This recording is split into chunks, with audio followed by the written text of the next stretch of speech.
आपल्याला गुरु असतात, आपण गुरुतत्वाकडे जातो, पण त्याच्याकडून काय घ्यायचं हे सुद्धा आपल्याला माहिती नसतं. ती समज घ्या असं सांगितलं.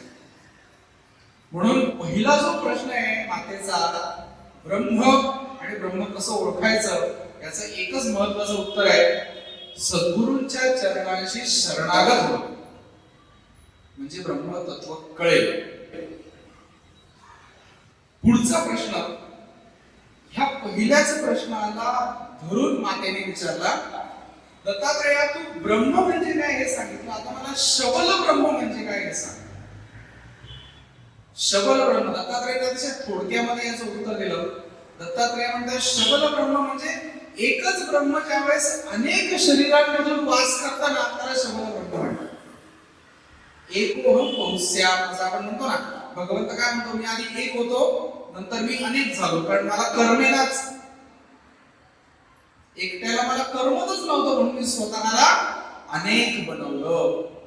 एकोहम बहुस्याम, हे जे ब्रह्मतत्वाचं रूप आहे की तो चराचरामध्ये आहे, तो प्रत्येक प्राण्यांमध्ये आहे, प्रत्येक जीवामध्ये आहे, हे शबल ब्रह्माचं रूप आहे असं सांगितलेलं.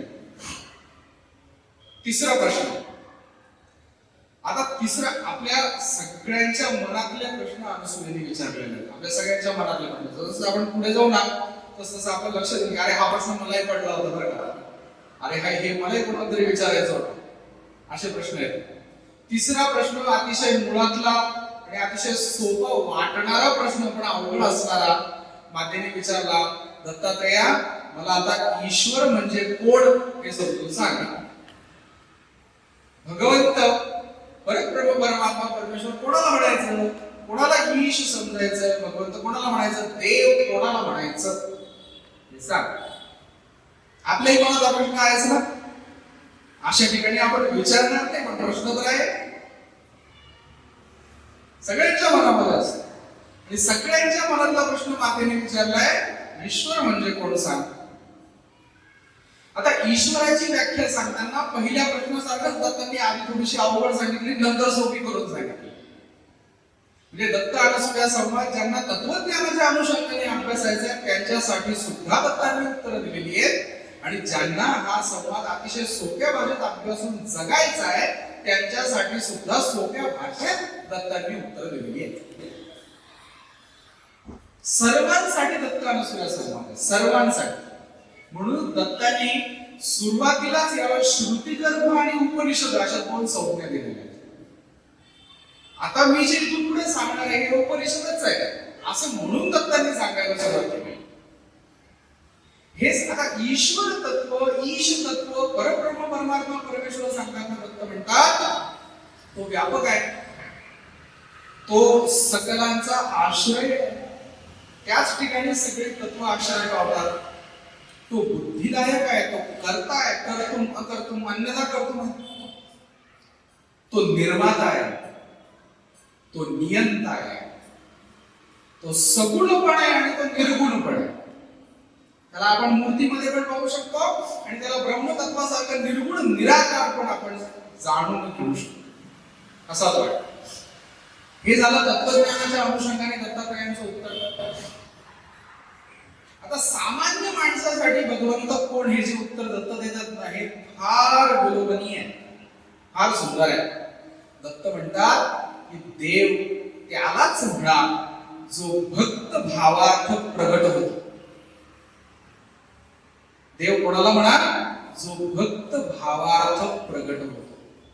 आपण दत्तांना काय म्हणतो बरं, आपण दत्तांना स्मर्तुगामी म्हणतो ना करुणा त्रिपदीमध्ये स्मर्तुगामी. स्मर्तुगामी का आहेत दत्त, कारण स्मरण केल्या केल्या धावत येणार म्हणून स्मर्तुगामी.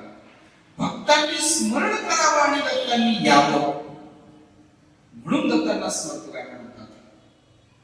आणि तसंच उत्तर दत्तांनी परब्रह्म परमात्मा परमेश्वर समजून घेण्यासाठी दिलं. भगवंत कोण, जो भक्त भावार्थ प्रगट होतो.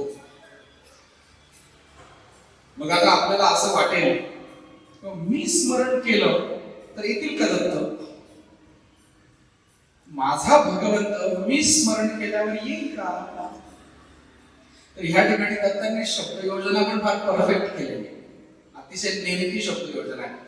भक्तांच्या स्मरणार्थ प्रकट होईल असं म्हटलेले नाही, भक्तांच्या विचारांमध्ये प्रकट होईल असं म्हटलेले नाही, भक्ताच्या भावनेमध्ये प्रकट होणार आहे असं म्हटलं. तो मुळातला भाव तर पाहिजे भक्ताच्या मनात, तरच भगवंत प्रकट होणार आहे.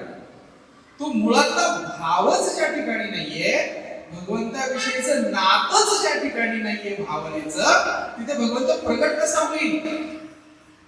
म्हणून उत्तर देताना सुद्धा शब्द किती सांभाळून वापरले दत्तांनी. भक्त भावार्थ प्रकट होतो तो भगवंत ईश्वर. आपल्याकडे असे खूप उदाहरण आहेत की भगवंत भक्त भावार्थ प्रकट झालेला. गजेंद्र मोक्षाची कथा आपल्याला माहिती आहे, आपण भागवत अनेक वेळेस ऐकलेल्या, आपण या कथा अनेक वेळेस ऐकलेल्या. गजेंद्र मोक्षाच्या कथेमध्ये भगवंत प्रकट झालेला आहे, भक्त भावार्थ प्रकट होतो.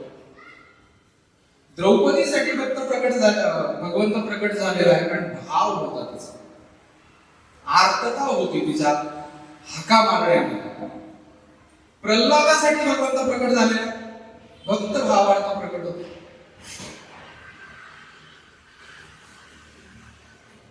कितीतरी असे दत्तांचे शिष्य आहेत ज्यांच्यासाठी दत्त साकार प्रकट झालेले आहेत. कार्तवीर्य यदुपरशुरा मना प्रभो दिलय गुरु तुम्हीच नाम, स्वामी जनार्दन एक नाथ तरी कृतार्थ केले तुम्हीच. नवनारायण सनात करुणे पंत निर्मिला, ह्या सगळ्यांवर कृपा केलेली आहे दत्तांनी. ह्या सगळ्यांच्या भावनेसाठी म्हणून ते प्रकट झालेले आहेत साकार स्वरूपामध्ये.